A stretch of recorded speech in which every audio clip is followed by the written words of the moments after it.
Welcome to Now That's Bass. I'm Pete Roythorne, and this is your weekly dose of bass insights. Thanks for joining us, and feel free to share your own insights and experiences in the comments.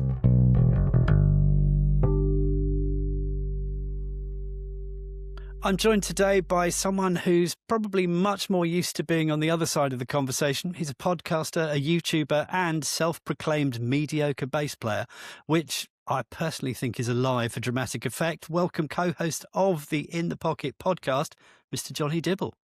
Hello, Pete. Thank you so much for having me and for that glorious intro. No one's ever said such lovely things, you know. Oh, well, I did sort of, one of the things I was going to say to you is, unfortunately, what I haven't done is written you a poem. Ah, I see. You know, I expect nothing less now. You know, that's the problem. I set that standard for some people, and now I've got to do it for everyone. So, well, yeah. I mean, although I have to say, Scott was probably sort of at that level where he possibly did deserve a poem. That is true. That is true. I had to win him over somehow and get him on. I just listen. There's a bit in the podcast where he's like, "Man, you're good." After I did that, and I just listen back to that every so often. If I'm ever feeling bad, I'll listen to that back. It's my proudest moment. I peaked there, and it's all been downhill from there. To be honest. Well, this is of course the challenge, isn't it? It's like, you know, if you set that bar, you've got to keep up there. So, 100%. So anyway, tell me, what are you up to at the moment? Well, at the moment, I'm just on the back of just coming back from the Guitar Show 2026. It's one of the biggest events of the year. And for someone like myself, it's a big opportunity to, of course, get myself in front of brands and say hello and try out new things and report back, as well as like content farming whilst we're there. You know, it's all about making contacts. And this year really brought home to me how many people I know now in this industry, you know, and like before it would be like introducing yourself and trying to kind of win people over, but network with people. And now it's at the point where I've already done that. So it's just kind of building on rapport that we already have with a lot of people, as well as some new faces as well. So it's really nice doing things like that. The podcast still going every other week. Organized one to record this week. So having lots of lovely guests and lots of nice things in the pipeline in the future, which is fun. And yeah, lots of exciting stuff coming on the channel, actually. I'm actually trying to go back to my roots a little bit more and buy, and maybe this is just something that I've forced on myself because I just like doing it, and that is buying more basses to review and sell. Because, you know, previously I'd be getting stuff sent in, which is obviously fantastic, but I do enjoy buying and selling stuff all the time and getting new stuff in to try, you know, and you know, oh, let's have a Rickenbacker moment and let's give that a go. Okay, maybe we'll try this instrument, you know, to really broaden my horizons and improve my skills as a reviewer, because you got to try as much stuff as you can to know what you're talking about, which is what I've kind of faked this whole time. So how many basses have you got at the moment? How many have you got in the rack at this present moment in time? Okay, I'm going to physically count. Okay, 1, 2, 3, 4, 5, 6, 7, 8. 10 round. 9, 10, 11, 12, 13, 14, 15. 17 at the moment. That's pretty impressive. That's not quite as impressive as I was watching, that's a while back, watching Ian Martin Allison doing a kind of run round of his bass store. Oh yeah, I loved watching that. That was good. That was quite impressive. It was also because I sold him my WoW. Did you? About two and a bit years ago. Yeah, I decided it was one of those things where I wanted to stalk somebody, and I wanted to stalk Ian.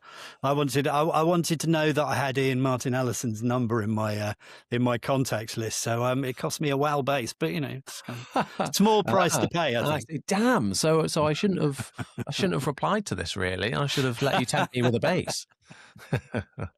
Yes. Yeah. I've let the cat out of the bag now, haven't I?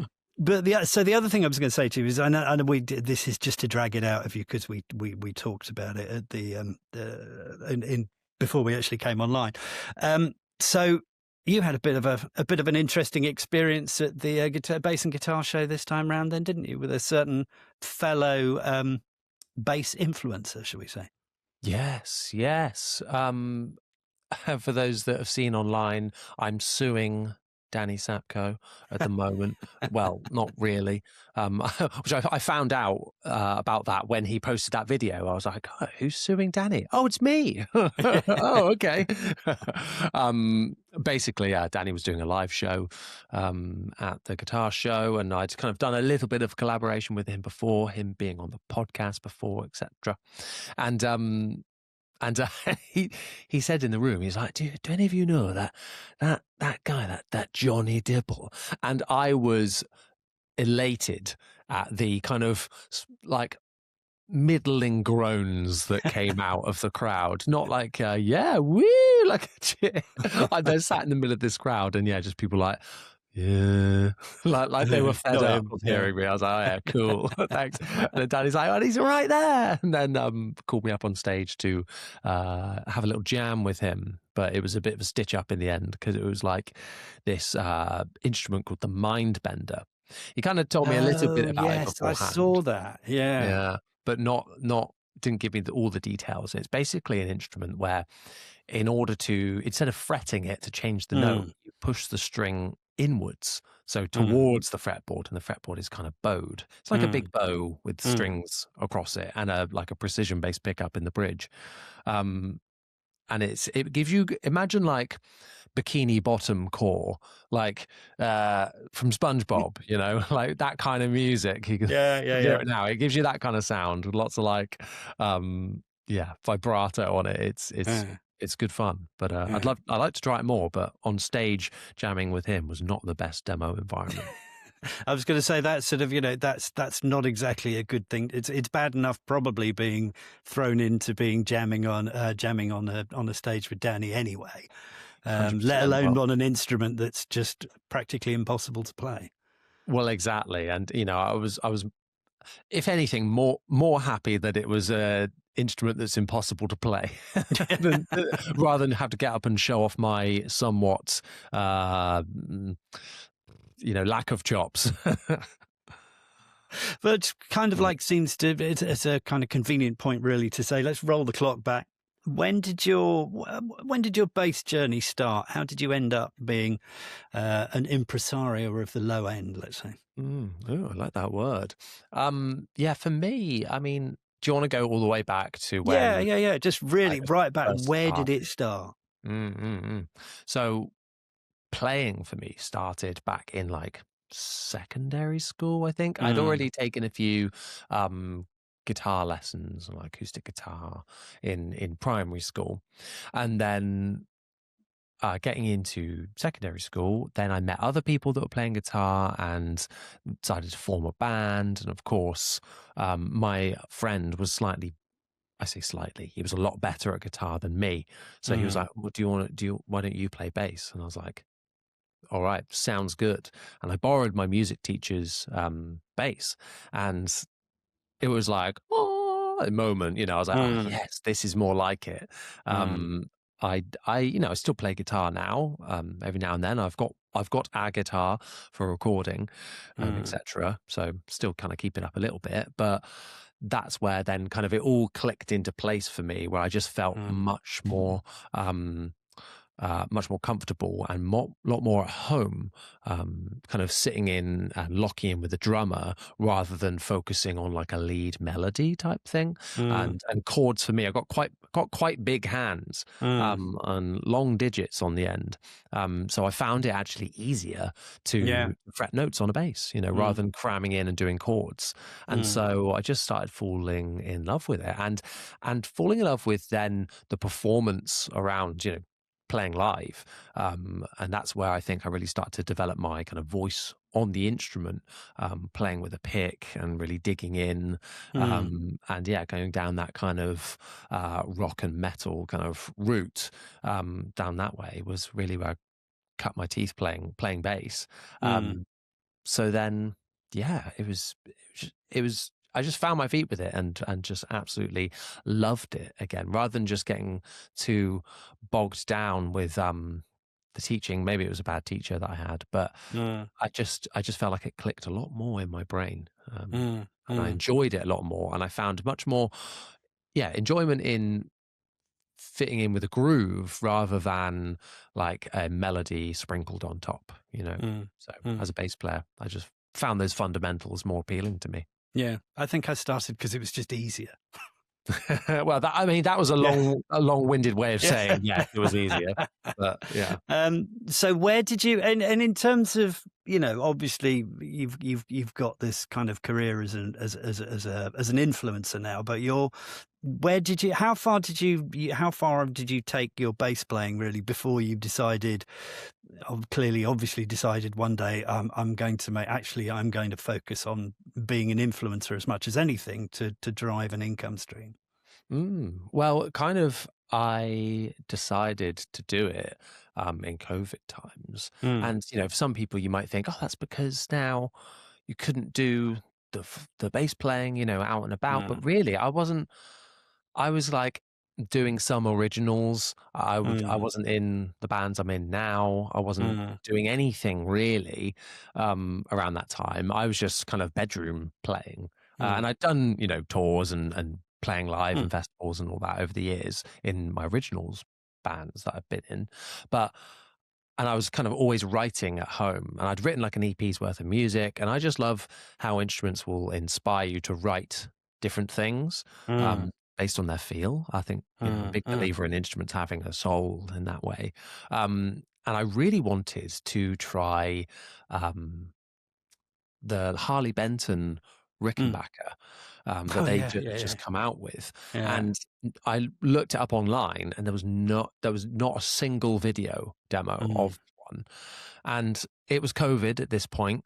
Lockdown was in, and I was like, maybe I'll do one. I've always wanted to, like, I've got camera skills, and I've always wanted to do like presenting in some form, and that way I've no experience of necessarily of doing this in the past, just kind of hobbies stuff. And I thought, you know what, I'm going to give it a go. And I've always liked affordable instruments, so why don't I try and show people that you can get good tones out of affordable stuff? And so I purchased the Harley Benton and just made a video on it. I just did it, you know. I didn't have a plan, didn't have a script, anything like that going in. I was just like, yeah, just tell my thoughts, put an edit together, put it out, and it did all right. So I was like, okay, it's COVID. I haven't got anything else to do. I mean, I was still working full time, but just working from home at the time, and was like, yeah, let's just keep going. And so then I just started buying more and selling and buying more and selling. So things coming in and out, and just kind of just basically just forced myself into doing this because I enjoy it, and I enjoy checking out new instruments and seeing what they bring to the table, or what they make me want to play. You know, I find that a really fascinating concept of instruments, that some things I pick up and I'll play very differently compared to other instruments. That's why, like a precision bass, for instance, I want it to have a big neck, really. I don't want it to have a skinny jazz neck, because it almost feels like the P bass is great if you're slowed down a little bit and there's a little barrier in the way to your playing. And I love that about it. And that's why I don't quite get on with Stingrays, because I want them to be fast sounding, and I want that to have a slim neck, you know, but they've got traditionally quite big necks. So I feel like there's just it doesn't quite mesh for me, you know, in terms of how it makes me feel and want to play. But that's just me. But yeah, so then that interest in how different instruments make you want to play based on their feel kind of then inspired me, like, oh yeah, I just want to keep doing this and see how that journey takes me. And it's just kind of not stopped. As much as I've tried, it's just not stopped, really. It's still going. So yeah. I like the comment about the P bass, actually, and I'll tell you a little story at this point. I mean, hopefully I can't. I've done a fair few of these interviews now, but I can't remember whether I've told this story to anyone. So to anyone that's listening and has heard this before, you can just kind of turn the volume down for 30 seconds while I just share it with Jonny. Yeah, I used to loathe P basses because I suppose I tried my first P bass probably around 86 or something like that. Went to the local music shop. I had a JD at the time because everyone had JDs at the time, and the neck was, but I couldn't afford the Supernatural, so I ended up with a Roadie 2 passive, which wasn't quite in the same ballpark as my very good friend of mine who had a Supernatural at the time. But anyway, to a certain extent, by the by, but. So I had this JD, and it had that. Of course, they had really thin, skinny, kind of super fast necks. And I went and tried this P bass, and I loathed it. I mean, it was literally like a plank of wood in my hands, and I was just like, I can't do that. So for many years, I was completely anti P basses until I was recording with one of my bands in what actually was Mike Oldfield's old studio out in Denham, just outside London, with his son Luke, and his Mike Oldfield's, I think, 1965 P bass was in there, and I picked it up and I had to play it, and I was just like, oh, actually, this is amazing. And I then, in fact, I don't know, that's sat behind me. If you can see that, there's actually, I built that myself, and it's a P bass. It's modelled on that 65, and it's actually got the, I think, soft C, I think they call it, shaped neck. So it's not a chunky neck at all. It's quite a slim. I mean, it's obviously it's not thin, as in width wise, but depth wise, it's quite skinny. And loved that. So I've now become a bit of a P bass convert, really. But yeah, but you're absolutely right in terms of how different instruments play. But yeah, and I find that fascinating. Yeah, I was exactly the same as you. I feel like everyone goes on that journey sometimes, especially with the P bass. Like, I thought they were so boring out the gate and was like, no, not for me, and wanted that kind of brighter sound. And then, I don't know what it was, something hit me in like, I think it was like 2018.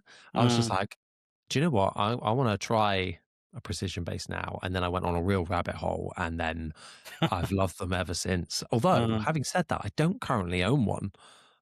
Not like a standard Fender precision bass. I've got basses with P bass pickups, but not just a P bass, which now this conversation is going to cause me to get one. Yeah, that's possibly a rabbit hole we shouldn't go down in terms of the sort of contemplating whether you have a Fender P bass or a sort of a replica P bass, let's just call them. But yeah, but I was, one of the things I was going to say actually is I remember the first kind of, when I started stumbling across your content early on, it was interesting the fact that you did that exactly what you said. It's kind of, it was a different angle in the fact that you were reviewing affordable basses. So, you know, like the sort of Sterling Squires, that kind of stuff, which kind of made it, I think it definitely made you kind of stand out. But was there a point with this particularly where you thought, actually, I can make this work as a career? Well, yeah, in terms of the influencer stuff, yeah. Well, I'm still trying to make it work, to be honest. It's, you know, yeah, I mean, I've just kind of rolled with the punches as it went. I've always had targets in my head, but not like, you know, in terms of like viewership and, or, you know, I'm a marketing man. And for me, you know, it's all analytics, and I love that kind of stuff. I love a spreadsheet. And so for me, I'm always looking at how to improve and step things up, you know, and follow trends, but not sell out to it at the same time, which is a hard thing to balance. And so for me, I kind of saw the numbers and was like, okay, yeah, this is doing all right. And then kind of just went from there. And I let the algorithm sway me sometimes in terms of what types of things I do, because obviously naturally, and that's how I think I started out and did quite well in the early days, because, or jumped onto the scene, if you call it that, quite quickly, is because I was focusing on affordable stuff, and naturally the affordable stuff has a bigger audience because more people can afford that, and more people are researching, is this any good, you know, or for a sound demo, of it. So it's got a wider appeal. And that wasn't a thought process that went into the start of it. I wasn't like, right, well, that's got a wider appeal, so I'm going to do that. No, it's only because I've owned a lot of affordable basses over the years. To that point, when I started the channel, I don't think I'd ever spent more than £700 on a bass. And so for me, I was like, I've always done fine and got good, decent sound out of these. So I just wanted to try and create high quality videos about affordable stuff, because I found also that a lot of the videos that would be like, the brand Vintage. Yeah, of Like, course, grew up with loads of those in local music shops and things like that. And I always think back to brands like that you find in the small independent shops where they're cheap. And if you went to look up a video on it, it would just be someone with like phone audio playing for an amp. And you're like, well, this tells me nothing, especially for a bass on YouTube, it's useless. So I was like, okay, well, let's maybe try and give a voice to these kinds of instruments, that don't normally get that high budget treatment. I'm not saying that mine is high budget at all. Still not higher that budget. Yeah, but a slightly higher production value, to shed light on these kind of hidden gems and show that you can get good sounds out of cheap stuff. Of course, that's evolved over the years as well. I don't only focus on that now. I think it's important to diversify the channel, the type of people watching it, and also diversify my own experiences. Like I said, I hadn't purchased a bass that cost over £700 at that point. So of course I'm going to say that everything at this point is good, because I've not experienced the great, So I've got to be able to kind of prove I know what I'm talking about by having lots of experience. And I think some people try and jump into this too quickly without having that experience. I mean, I certainly kind of did, but not to the extent of some that might want to do what I'm doing. I think you've got to have your reference points. A lot of people, and we're saying about Ian Martin Allison, he said when he was on the podcast about reference points for like when you're in the studio, someone's like, can you do a McCartney thing? Like knowing what that means, or being able to pull these musical references. And I apply that to myself, but just in terms of gear, in terms of basses, and knowing what that means. And I don't even have like the deepest knowledge, but it's something I'm passionate about and always want to kind of grow my skill set on. And that's where I situate myself, and 50% of the passion of playing bass for me is gear. So that's what I think that's an interesting point, actually, because it's, I think it's, I don't think you need, I mean, obviously there are people out there that have incredibly in-depth knowledge of the instruments and that, but I think a lot of the time, certainly, in that sort of lower end of the market. I mean, yes, maybe if you were reviewing fedoras or something like that, or alembics, then yeah, maybe you would want to go a little bit deeper. But I wonder whether the sort of market you're in, actually, really, people just want to see what it is, see it being played, and get a feel for what it sounds like. Yeah, and you don't need to go too much. Don't need to go too much into the details. So actually, your passion is at that point, therefore, becomes the most important thing. Yeah, absolutely. I like that. And it's like, you don't need someone to go on camera and read a spec list to you. No. You don't need to get into the nitty gritty too much, unless it's a very unique instrument that it's worth and they're talking points, or you want to compare it to something or something like that, or it's this one's got a 38mm nut width, which is kind of like a jazz bass, to give them a reference point for it so they know. But if you're just going to list it, then it's like, you might as well put that in the description. Someone can read that. People want to know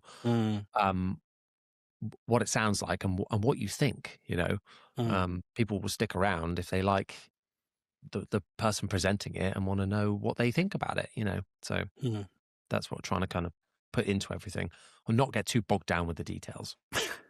And have you found since doing this, and obviously, I mean, so you've been doing this about 6 years now, I suppose, isn't it? Yeah. Have you found that you're playing more now? Have you found that naturally you get kind of, are you getting invited to play more than you used to? No, In short, no. I have definitely had a few invites to join some projects, etc. Yeah. Um, and the way I joined my current bands that I'm in, which is a Foo Fighters tribute and a Nirvana tribute, was Nice. through selling gear and through doing Yeah. content because I sold the old singer a pedal, and he was like, "I've seen you. I sort of checked out your thing, and you do Uh, bass. We need a uh, depth to do uh. this." I was like, "Oh, okay, cool," I'll and do kind of that got for you. involved with it that way, and then became the full time player. Mm, So yes, I suppose technically, but it's definitely not. It's a different market, I would say. To mm. I don't get many questions about being in a band now. I don't consider myself to be an incredible player, you know. No. And the comment No, no, sections I don't think. absolutely reinforce that and let me know very kindly. Um, about that. So thanks. But if I was Nate Navarro, maybe I would be. Maybe he's getting offers left, right, and center, you know, to join Mm, projects, etc. But for me personally, I haven't found it to be a fruitful avenue for getting offers to join stuff. That being said, it's not something that I'm looking for. So if I had mm, been trying to do it and posting places and using my channel as a portfolio, as a business mm, card, for people to mm, take me on or take me seriously, then I think it would absolutely be a valid source of evidence to support me going into projects like that. But mm, in terms of organically getting asked to do stuff, I would say not so much. mm. And I suppose also there's there's a sense of kind of authenticity in that, in the fact that you are what you are. Mm. It's kind of you're not setting out to be. Yeah, I mean you're not setting out to be some high end session musician with sort of like many chops and sort of like to make a sort of kind of main living out of that, but you are kind of you are focused. I assume you have a kind of a portfolio of things that you do that each support each other, which really I think is what, apart from a bunch of people right at the top, that's potentially what most people do really in terms of bass playing. Is like, it's rare to be able to have bass players that are completely supporting themselves just by playing. Well, Yeah. it's not obviously there are people that do it. When I say rare, I mean, you know, probably slightly less rare than professional footballers. Yeah, yeah, true, true. Hey, that would be good, wouldn't it? A league of bass players playing against each other, like for the Premier League. Oh yeah. Yeah. um, but yeah, for me, uh, it's not all about chops, and things like that. And it's Mm, easy for me to say that, and I'm always going to lean on that as a crutch, to mm, excuse my playing or whatnot. mm. But for me, part of it is British self-deprecation, Yeah. and the other half is like there's almost I wouldn't say a pride, but there's a relevance to also me not being this incredible player, because sometimes when you're demoing gear, does that Mm, type of mm. playing and thrills and all that, does that equal a good demonstration of a product? Because Fair really, point. you put it on a pedestal then, because I might watch that and go, well, I'm never going to sound like that. So I would actually rather the player be at a relatable standard where I can hear myself in that instrument, Mm, or I can hear, okay, that's what it sounds like playing eighth notes with a pick, normal playing, which 80% of the stuff is going to be like that, not mm, all the bells and whistles on top.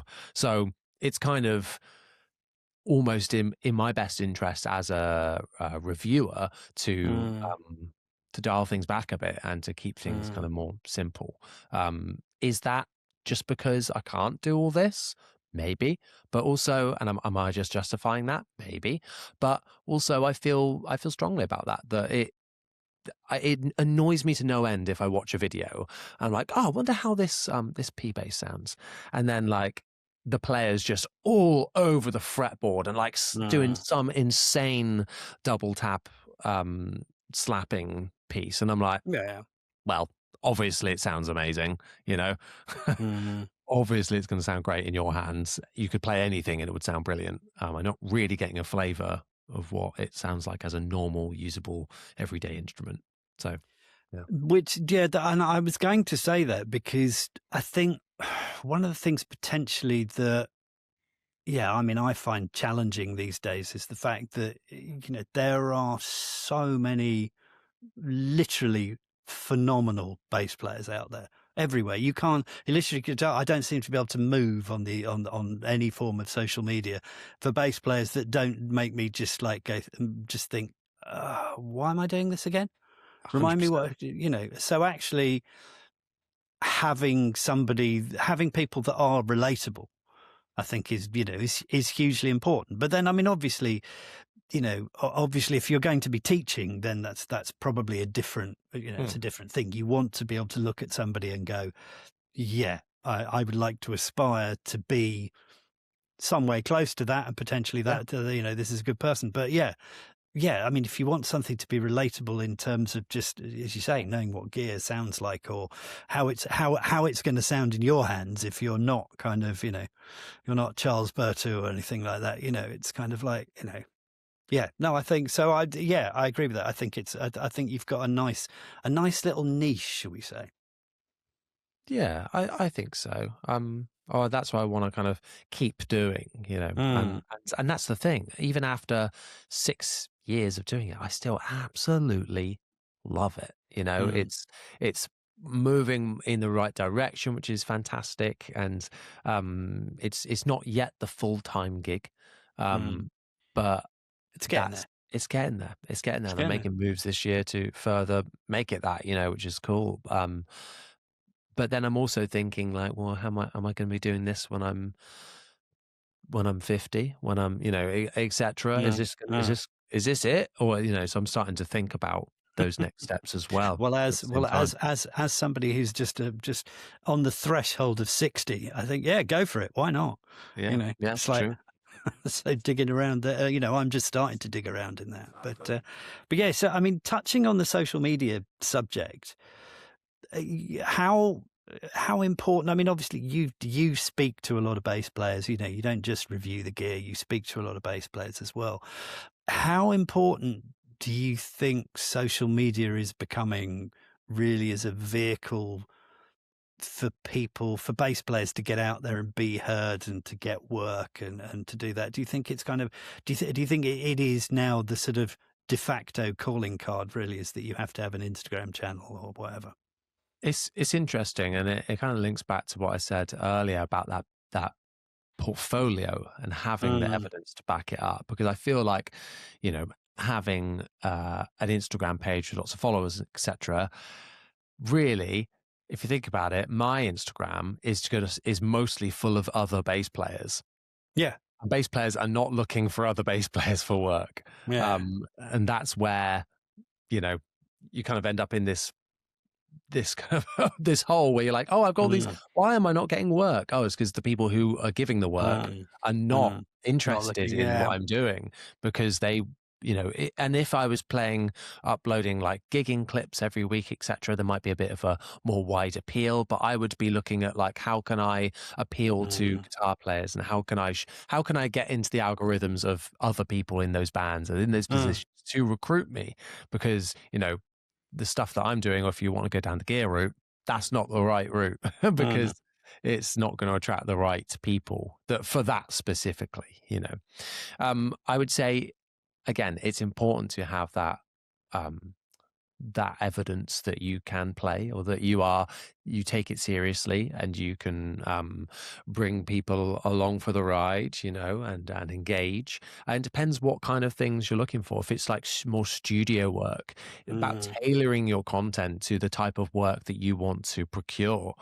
mm, If it's all gear demo stuff, then do all mm, gear demos. If it's all mm, studio stuff, then it's talking about certain songs or playing specific types of genres mm, of music to get you in that wheelhouse and to mm, show people if someone's asking or if someone say, hey, I need a country bass player, here you go, here's me playing country, etc. Or if it's originals, it's like looking at what else you can bring. Can you do backing vocals? What is your stage presence like? mm, It's looking at what are the selling points of those different avenues you can do as a player, and how mm, can I cater my social media to show that off. And you might Mm, want to do all of those things, in which case, good luck. mm, But you'd have to really then increase your output and have all of this stuff ready to show. mm.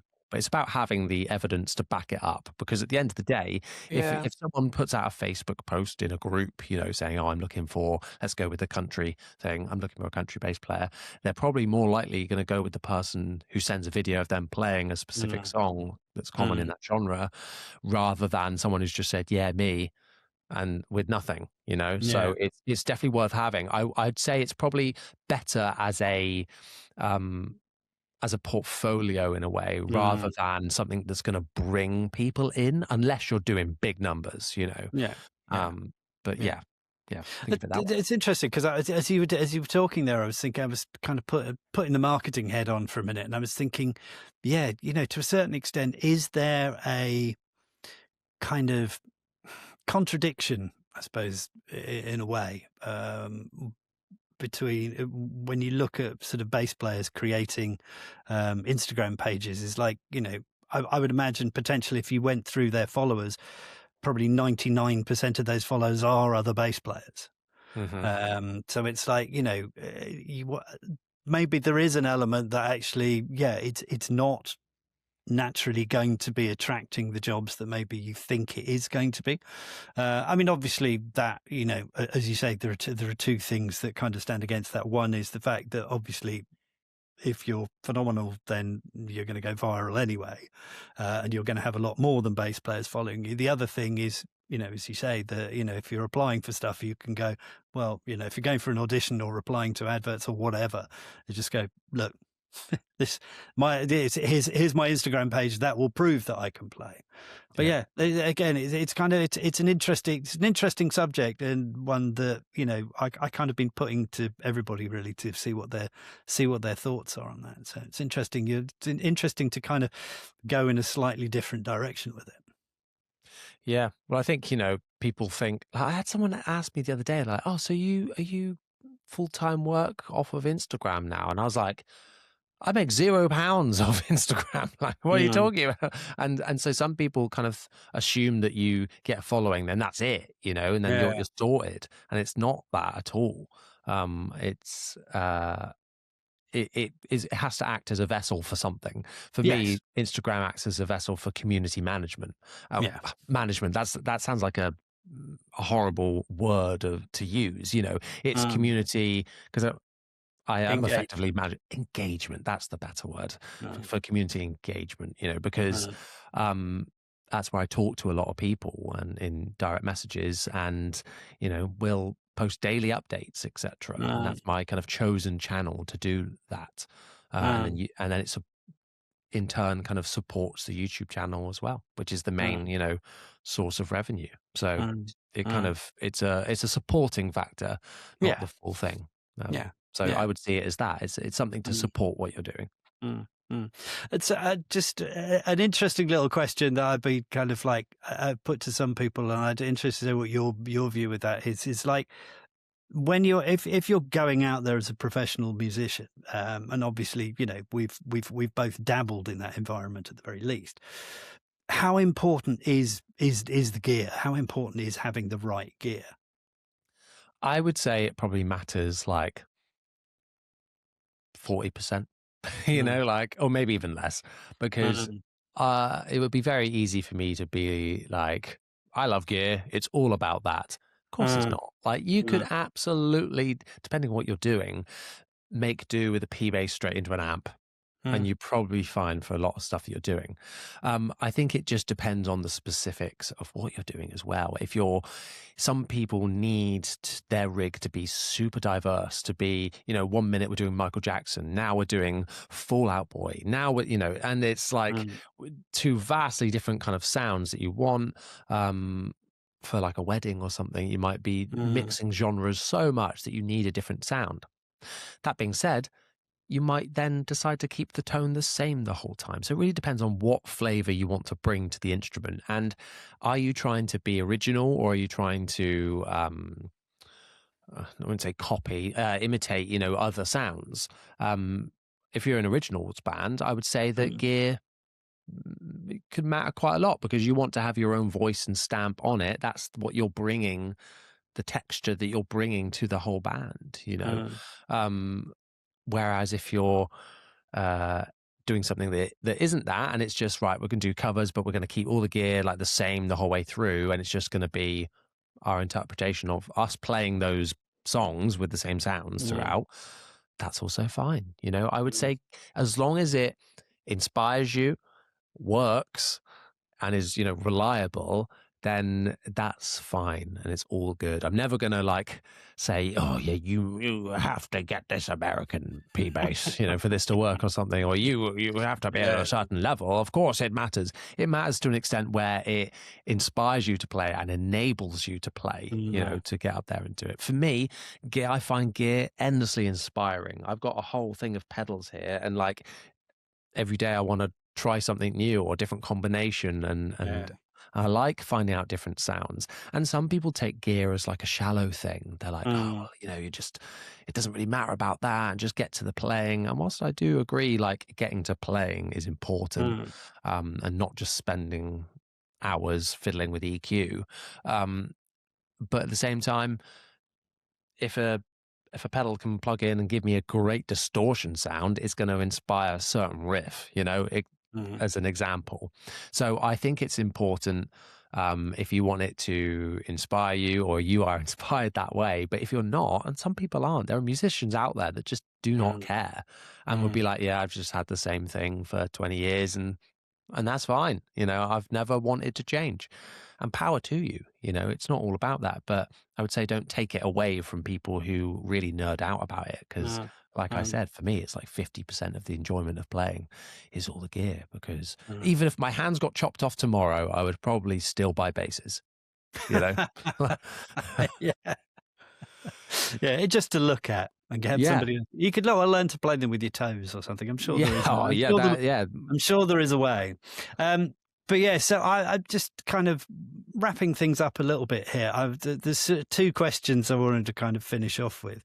One specifically tailored to you, which is, if there is one piece of gear that every bass player should have, what is it? For me, I think it's a preamp pedal for me. Yeah.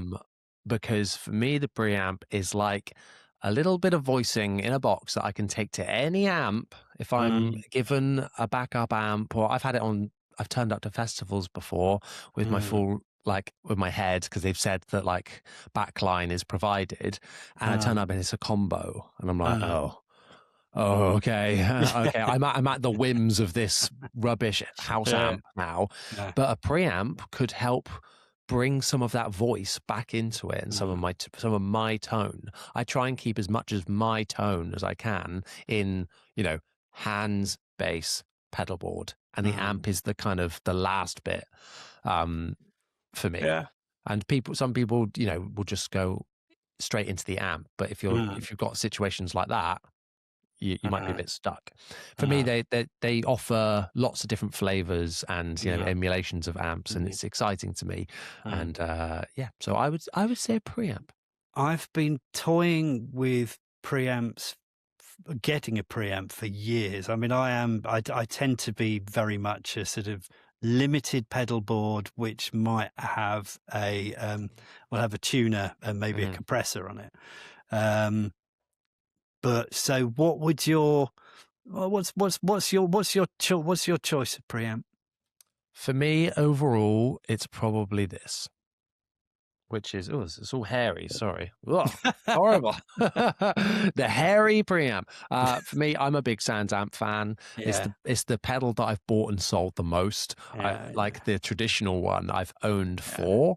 And I sold it a couple of months ago, and now I'm like, I'm gonna have to buy another one, aren't I? What did I do that for? Again, here we are. I had a Sons. I had one of the original kind of, well, I say original, early Sons amp ones.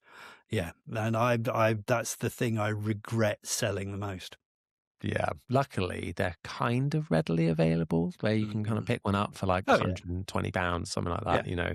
But for me, I really like the flavor of this one in particular, the Tech 21 VT bass DI. It's probably my all-time favorite, I would say, even over the traditional Sounds amp. It's really, it's based on SVT type sound. Yeah. I don't tend to use the drive sound on it that much because I don't really like SVTs driven that much. But it's a really, really fantastic sounding preamp, plenty of bite. It's got like a speaker emulator on there, which sounds really, really nice. For me, it's probably that. At the minute, I'm using an Aguilar tone hammer to kind of give that a go. And I gigged with that on the weekend, and it did a good job. So yeah, so that's the current one of choice. This is also a favorite of mine. This is a Dicosimo 360 based on an acoustic amp, not an acoustic guitar, the brand acoustic. For listeners. And this does a fantastic job at emulating those amps, which it was kind of a late discovery that I liked those amps. I kind of never really gave them the time of day. And yeah, really, really fantastic. Although this pedal is currently broken, which is sad. But I will try and fix it and get back to it.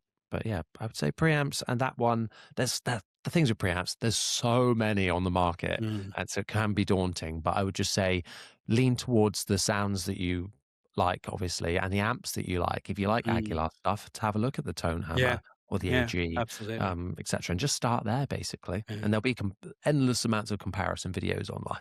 Yes. I know. I have gone down that rabbit hole. So last question, final one.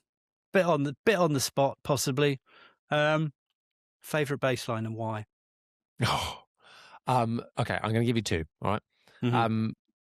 The first one is, and they're two early ones that first made me notice the bass, and be like, oh my goodness. One of them is "Runaway" by Jamiroquai. Incredible bass line.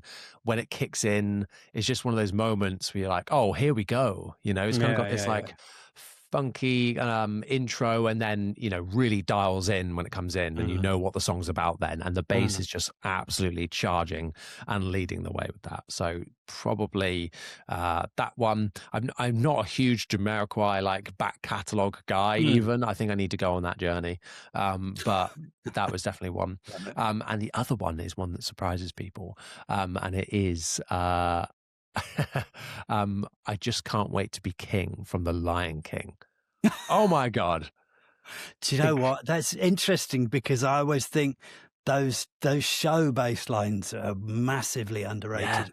100%. Have you ever watched is it Ian King on YouTube? He was an SBL tutor for a long time. Oh, okay. But he's got a YouTube channel, and he's doing all the musicals, and down as a pit player, and there's so much precision needed for that kind of work, and all the interludes that they do. But yeah, a lot of like show stuff. It's kind of, because songs in theatre are so meandering sometimes. Like they've got the core themes, but there'll be little interludes of talking maybe in between bits where they're doing all sorts of stuff. And the bass really has room to move around. And it's because the vocals are such a center point, and they're sing-alongs, even more so than a song. And in the case of like Disney, there's actually some great bass lines in there, and it's got some really nice sections in that song in particular. And that was one of the first ones as a kid, that I was like, oh, okay, I hear you. Okay, I see you. And so, that's always one I like to throw out as a favorite, because it was definitely one of the first that made me turn my head. Yeah, I love the sort of juxtaposition of those two, I have to say. Yes. But anyway, Jonny, thank you so much for chatting to me, agreeing to chat to me, and thank you for your time. It's been a really interesting conversation. Yeah, absolutely. Thank you so much for the opportunity.